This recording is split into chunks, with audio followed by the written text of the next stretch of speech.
That's our cue to begin. That's our cue. Welcome everybody to another Chew and Chat. I am Justine Dorn. This is Ron Rayfield.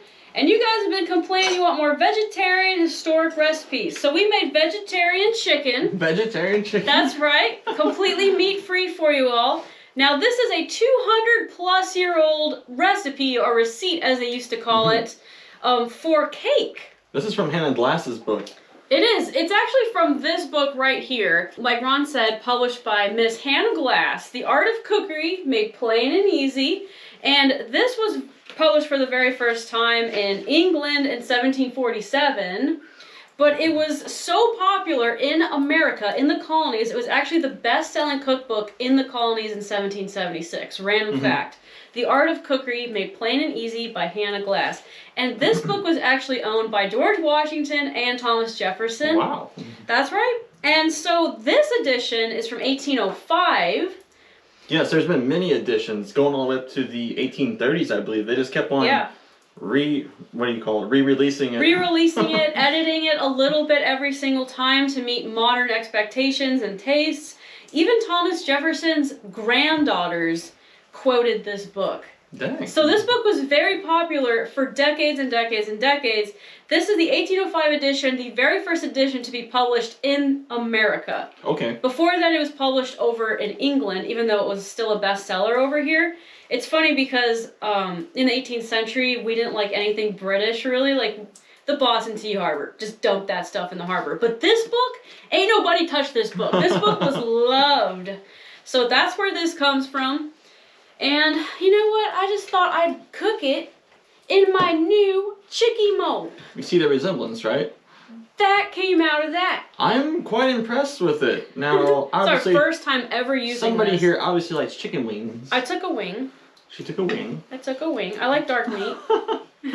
Yeah, I couldn't believe it. I thought it was going to stick and it's going to be horrible and she's going to get upset. But when she took it apart, I was upset. It just flopped out and I was like, thank you, God. Thank you. But it looks so awesome. You did a fantastic job on that. Thank you. It's tough to do, especially with the historical receipt or recipe, as they call it today. But thank you. So this is a tin mold. I found it at an antique mall last week, and as soon as I saw it, I knew I had to have this thing, and Ron was laughing. He was like, "You are so predictable, woman." Of course, from all the things in the antique mall, you wanted a chicky mold. yes. Now, it's just a cookie mold. I don't know if it's a chocolate mold or if it's for baking. I honestly think it's one of those things That's you could a lot of use chocolate. it. Yeah, I think you could use it for whatever. It's just a mold.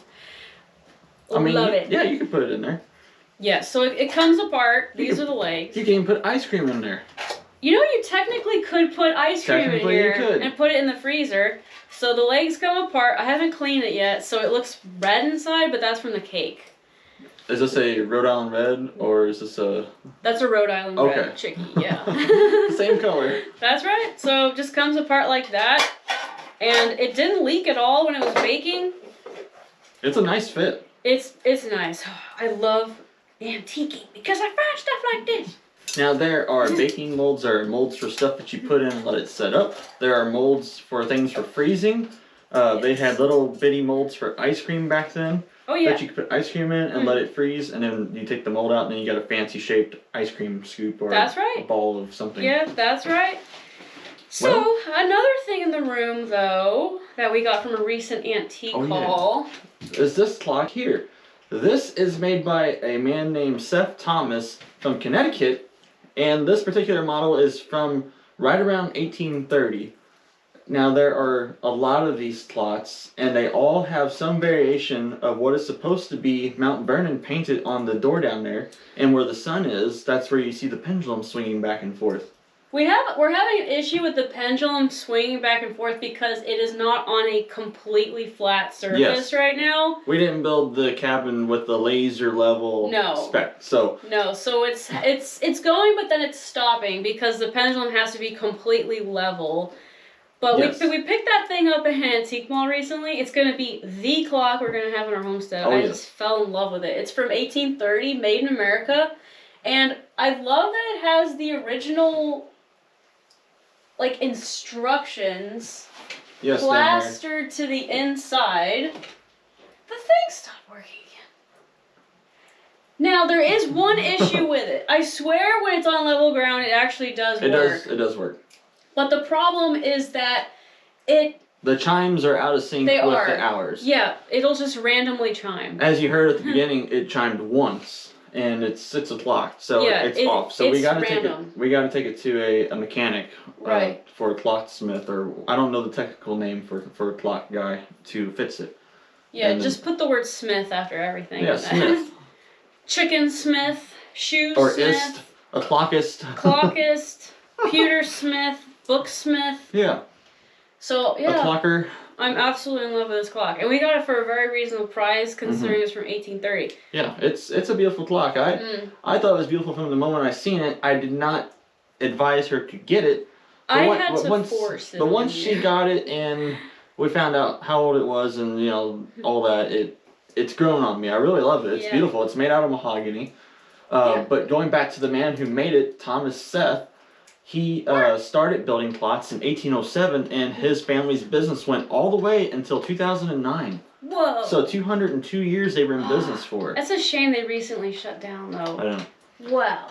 Okay, now it's ticking. So we plan to give it new life. Yeah. I'm really wondering if this painting is actually original. I kind of doubt it, personally. I think it might have been redone. Probably to look like what the original looked like. Someone just painted over the original to copy it. But that's fine. I mean, it's 200 years old. Now, if you're quiet, you can hear it.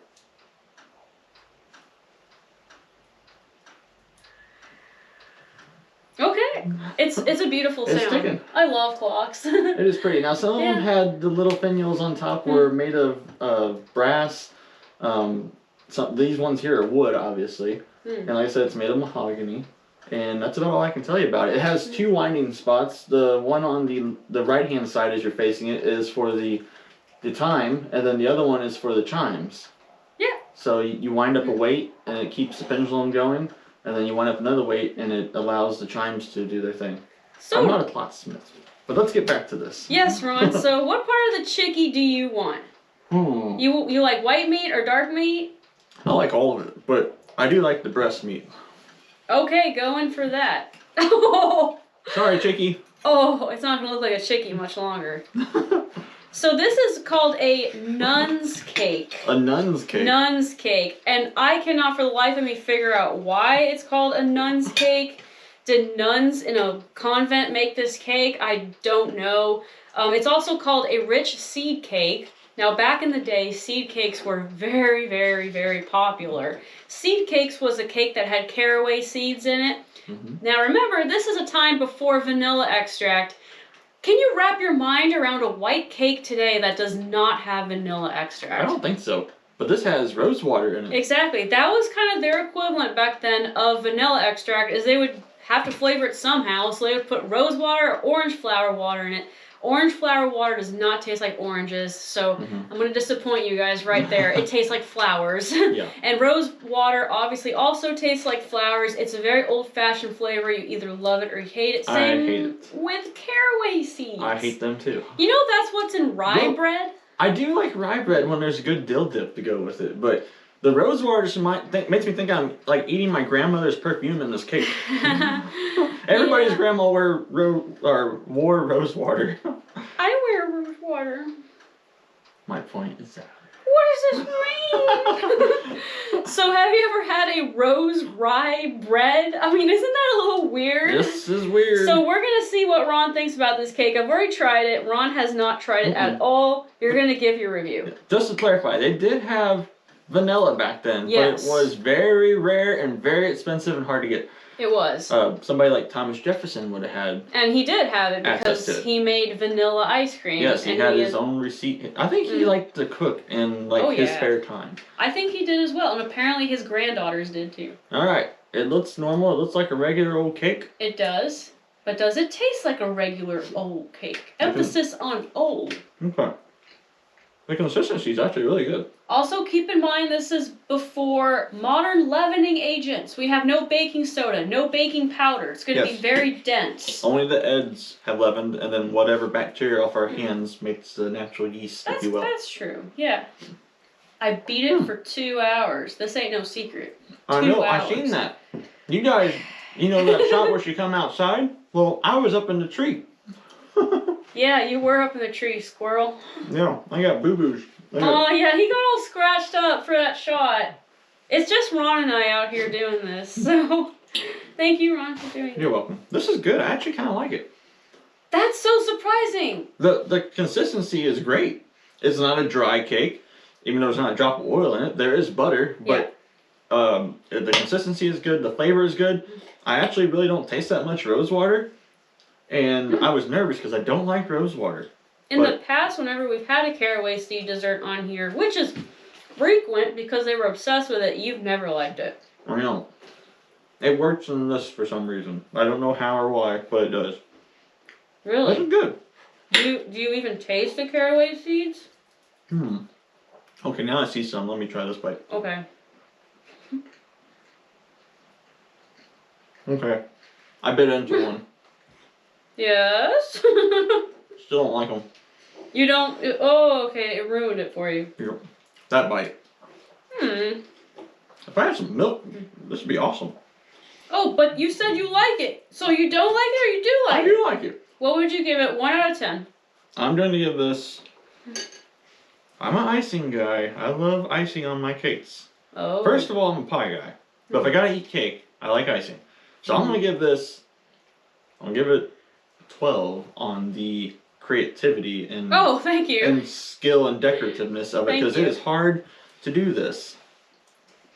I'm gonna give it a 8.5 on the flavor profile. That's actually very high. And I'm gonna give it a 10 on the interpretation of the receipt. Oh, thank you. Okay. 8.5 is very high. I like it, but it needs icing for me to love it. You could ice it. Back then, cake receipts would have said usually to ice it. It would say ice it. That's how it said it. So this is meant to eat with tea or something? So Possibly. I don't know. But, I mean, sure. But it didn't say to ice it. If it explicitly said to do it, I would have done it, but it didn't say it, so I just kind of left it as is. Okay. Back then, you probably would have had this with fruit or tea. Yeah, not bad. What are you giving this? And it's really hard not to cloud my judgment with modern cakes. I'm trying to think of it in a purely historical sense. Think of it like a cornbread cake. Like... Something rustic. It don't have a corn flavor. You're going to confuse people. Well, it looks like cornbread. I guess It's so. got that brown and yellow look. Anyway! You can make a cornbread chicken. Oh, that would be cool. I should do that eventually, yeah. But I do also have a cake mold that's shaped like a corn cob. I collect weird things. You should do both. Do like a thing of corn and then do a chickies. And then make it look like it's pecking it. We actually had another antique mall the other day. They have a smaller chickie. I'm gonna have to go back and get that so you can do a I was big thinking chickie about and getting little it. chickies. Now that one was definitely a chocolate mold. It was like maybe this big. But I'm seriously thinking about getting it so I can have the mama hen and a bunch of chicks. So anyway, what would I rate this? I'm trying to be open-minded because it's so hard when trying these historic receipts not to just compare it to a cake you get from a bakery in 2024. Right. That has baking soda, that has baking powder, that has vanilla extract. It's just completely different. It's a completely different animal. So I'm trying to put my mind into the mindset of someone in 1805. That shouldn't be hard. True. So, okay, I'm in the mindset. I would give this cake a 7. A 7? Mm-hmm. It deserves at least an 8. You know what? I'll give it a 7. The best tasting historic cakes I've ever had are Queen's cakes. Those are similar. And also pound cakes. The Queen's Cakes has the caraway seeds and the citron in it, right? Yes, it does. That's right. Yeah. And currants. Yes, it does. So Queen's cakes. It's a riddle. We've made those in the past on Early American. That was one of the most long-standing, popular cakes in Europe as well as the United States. I mean, Queen's cakes, you can find recipes for that all throughout the 1800s. Imagine a cake that's popular for hundreds of years. It's like the historical Little Debbie cake. Except it has fruit in it. Yes. And then the other one I said is pound cakes, which actually This nun's cake is very similar to a pound cake. The original quantities were absolutely astronomical. The original quantities read, I believe, 4 pounds of flour, 3 pounds of sugar, and 4 pounds of butter. I think you're right. 4 pounds of flour, 3 pounds of sugar. Let's see how many eggs. 4 pounds of butter. 35 eggs. 35 eggs. Leave out 16 whites. 6 ounces of caraway seeds, which is like multiple tablespoons of caraway seeds. Now, we divided it by 7. And that's what we ended up with. If you want to see Justine make this, please go over to our main channel. That's Early American. Over there, we cook it. And here we eat it. And don't forget, at the end of every video, she puts the original receipt. And then in the top comment, when you look at the comments on her video, it has the translation of what she did. So, like I said, we divided the original receipt by 7. So, in the comments there, she'll have how to make this quantity. A modern day recipe for it. Yes. But I do follow exactly what it says to do. So, a lot of other people, and I'm not naming names, and I'm not even talking about YouTube, I'm talking outside of YouTube, they will translate these receipts, but then they'll add vanilla, or they'll add orange zest, or orange extract. That's not the same thing. That is not what they would have. That's different. It's different, you know. That's not what this receipt is. I mean, vanilla, forget about it. Probably no one added that to a seed cake back in 1805. But orange extract, orange zest, maybe some dude did it. I don't know, but it isn't in the cookbook, so we can't prove it historically without a shadow of a doubt. So because of that, I just translate it exactly like how it's written, for better or for worse. Sometimes it's not very good compared to modern cakes. But for historical interpretation or research or just for curiosity's sake, this is what it is. What the heck happened to my chicken? He's deformed. I'm eating the tail feathers. He's like a Chernobyl chicken now. What happened to his body? He's a mutant. He's a mutant. They say don't play with your food, but how can I not? Where's my body? I have an announcement. Oh, what is it? The flyer for Pioneer Days 2024. Is this the 4th one or the 3rd one? This is the... What is it? This is the 4th one, ain't it? Is it really? This is the 4th annual Pioneer Days. It is. This is the 4th time Pioneer Days has been held. You're right. You're absolutely right. Yeah, 2021. Cool. 2022, 23. Yeah, this is the 4th annual. It is this year on May 4th and 5th here in St. Genevieve. That's right. So if you've been to this before, or you've been looking forward to coming to it, or you just want something to do, it's a free event. And Candy, she just enjoys putting it on. And we love coming and demonstrating. I'm going to be doing candle dipping. I think I'm going to be doing something to do with quills, writing. We've been wanting that ever since the beginning, somebody to do that. And there's always been somebody, one or other, that says, yeah, I'll do it, or I'll do it. And nobody's ever come through with it. So I think I'm going to do it. It's a lightweight thing. I ain't got to pack much. Come on by. Some papers and some ink and some turkey feathers. Sign a mysterious contract without reading it. Yeah, we'll start signing people up for the militia. Right. But I think I'm going to do quill writing. Okay. Yeah. That's good. I'm going to do candle dipping, and I'm also going to sell the candles that I dip there, too. That's what I'm going to do. It'll be a fun time. There's food, music. There's usually some kind of form of either horse-drawn wagon or mule-drawn wagon. Yes. So whichever is great. And if we can't get anyone, Ron will pull you in a wagon himself. No, I'm kidding. Yes, we have a wagon. Sign him up in a little rickshaw. Yeah. So this year, of Pioneer Days is the weekend before our wedding. So that is going to be the craziest week ever. A lot of stuff happening in May. So much is going to be happening in May. It's crazy. Yeah. So if you guys want to see us, come on down. Like I said, it's a free event. We would love to see you and to meet you. We have people that come from all over the United States. Yeah, last year there was a few people that came from California, and they weren't related to each other. They were 2 different sets of people. Just coincidentally. They came from California. Texas, Florida. I'm hoping our good friend Peter Kelly at the Woodland Escape up in Canada, he's coming to our wedding, which is the following weekend. I'm hoping he's in town the weekend before so he can come to Pioneer Days. So I'm really excited to meet Peter. He's the Chuck Norris of the 18th century. That's true. He's the real deal. He is.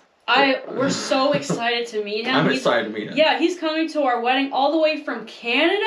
Look him up on YouTube, The Woodland Escape. Mm-hmm. That guy is something else. Like, he will literally sleep out in a tent in the middle of the night surrounded by wolves. Yep. And he's just hanging out like, yeah, what's the big deal? He's always building something left and right by himself. It's insane. He is a role model for us. I want to know what he has for breakfast. And I want to eat it. I want to eat it now. I need that stamina. Yeah, I want it now.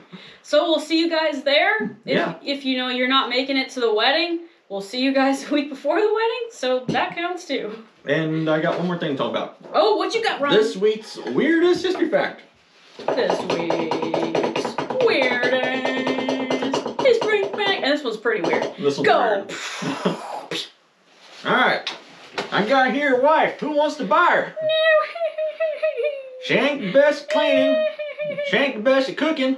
But she's real good at whining and sitting and just reading books. What'd you say? And talking back, apparently. What'd you say? I'll take $2 for her. Who got $2? You? You got $2? $3, yeah. 4.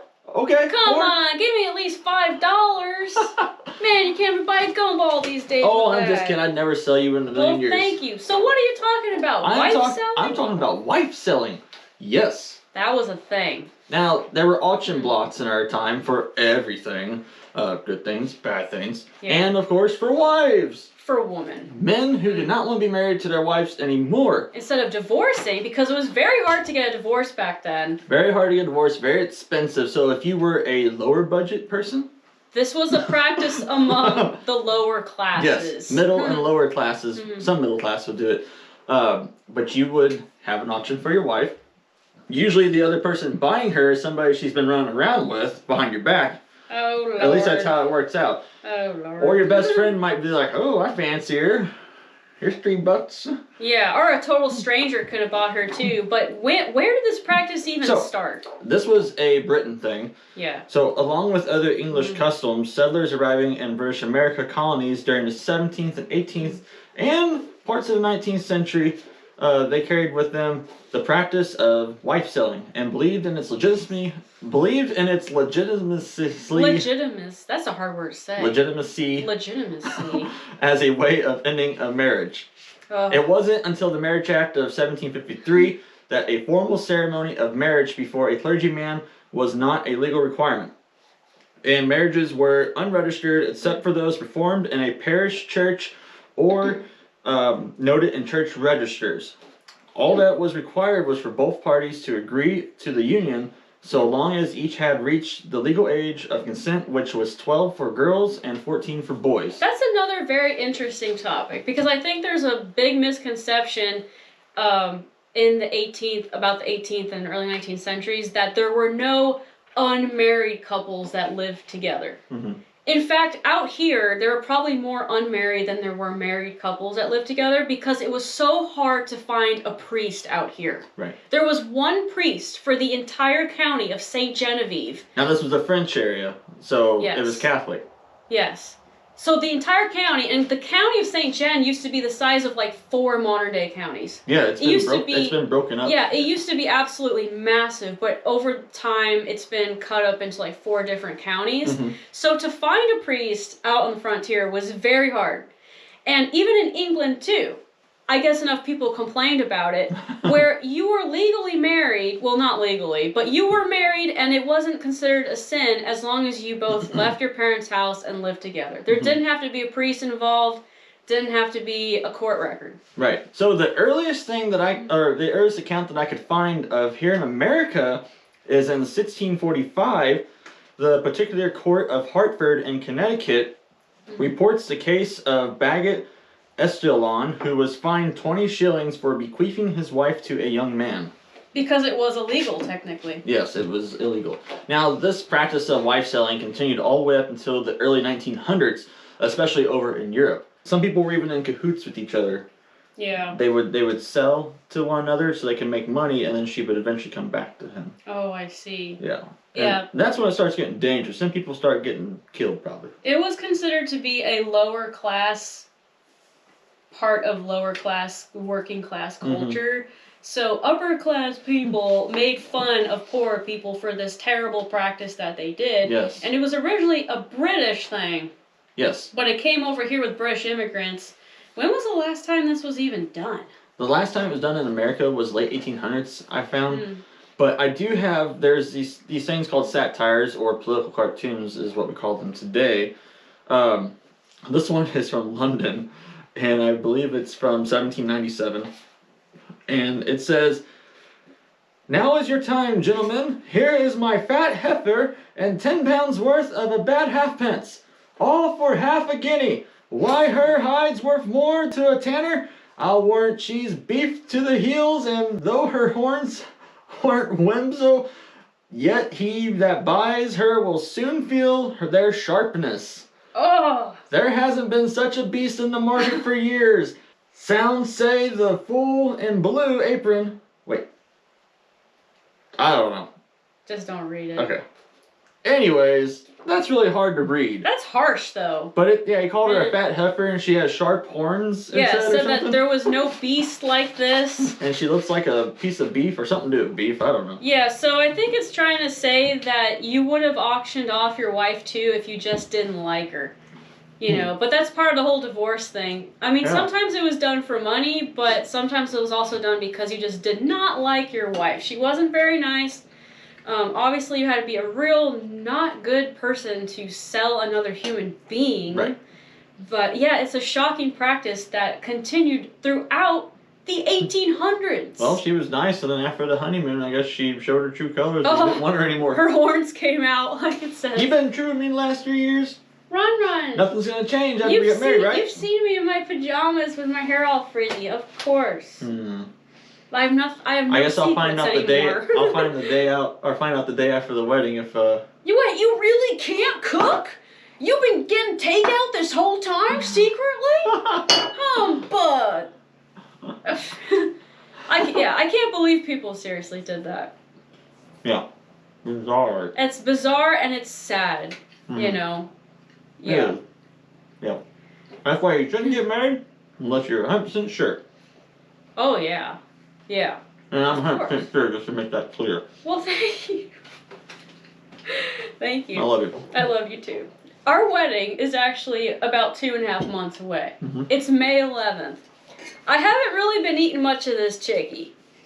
It's not even that fattening. Okay, yeah, well that's the thing, guys. Do you remember months ago I was saying that I got my wedding dress back from the lady who made it for me and it doesn't fit? Mm-hmm. It's too tight on me. It's actually tight from here to here. Use your imagination. This zone here, it doesn't fit. So I've been trying to lose weight. At first it was too big, and she told the lady, and then the lady went to the other end of the spectrum and made it way too small. Way too small. And you can't make something that's too small big again. Mm-mm. I mean, not this kind of dress. I've had people comment on the last video and they're like, well, can't you just get it altered and get some extra fabric put in the back? It's special fabric. It's hand embroidered. It's embroidered, so you can't just add a panel. It'll look awkward and weird. For the price the dress is, it's museum quality. It's copied after one. Thank you. I've seen the original picture of the original dress in a museum from the 18th century. Yeah, it's a replica of a real wedding dress from the 1780s. So you're not gonna find something like that at Joann's or Hobby Lobby or. No. And this lady was from France, so. That's another thing. We're not going to France. Yeah, we can't do that. But so have I lost any weight? To answer your question, Mm-hmm. no. No. You look there. Ron, I gained a pound. You gained a pound. I gained a pound. Hey, look there. How's that work? It's just moving from my face. Gravity is melting as I grow older. Gravity is melting the fat from my face down to my neck and down to my belly and whatnot. So anyway, that's why I look there. But I've gained 1 pound. So this ain't going too well. I have 2.5 months left. I'm in trouble. You know, I can technically fit in the dress. You just can't breathe. It's laced up in the front. I just cannot breathe. Nope. And to be like that all day is not fun. And I'm afraid I'm going to rip the dress. Yeah. You don't want to rip the dress. No. So I'm going to have to go on a very strict diet soon. which is really, I found out that once upon a time it was very easy for me to go on a strict diet. But as I've gotten older, now Since you met me. Since I met Ron, I'm trying to be nice. You literally bring me chocolates. I'm blaming you. You bring me chocolates. Okay, well you bring me chocolates too, and I'm on a diet, and you know this. I'm a stereotypical American. I eat a lot of cheeseburgers. Justine is a stereotypical, she's American, don't get me wrong. She's full-blood 100% American woman. But she has a Mediterranean diet. And that doesn't mix well with mine, so when we go out to eat somewhere, I've got her hooked on cheeseburgers. I love cheeseburgers. She'll be like, Ron, I want a cheeseburger. I want a cheeseburger. I'm hungry. And then it'll be like, and I'll be like, yes, let's go. We'll just get in the car and go and get a cheeseburger. But my vice is sweets. I have a serious sugar addiction. And sugar addiction is seriously a thing. It is. It is a thing. Sugar does something to your brain like it's a drug. And I just have a hard time not having sugar. But while you're building a house, it's a dead of winter, it's cold out. Mm-hmm. I've been getting sick a lot lately for some reason. Just catching the flu here and there. I think a lot of people have been going through that this year. It's going around real bad. So it's like, I'm just miserable. I want chocolate. And then Ron brings me chocolate. Yeah, or else she gets crazy. No, I don't. I don't get crazy.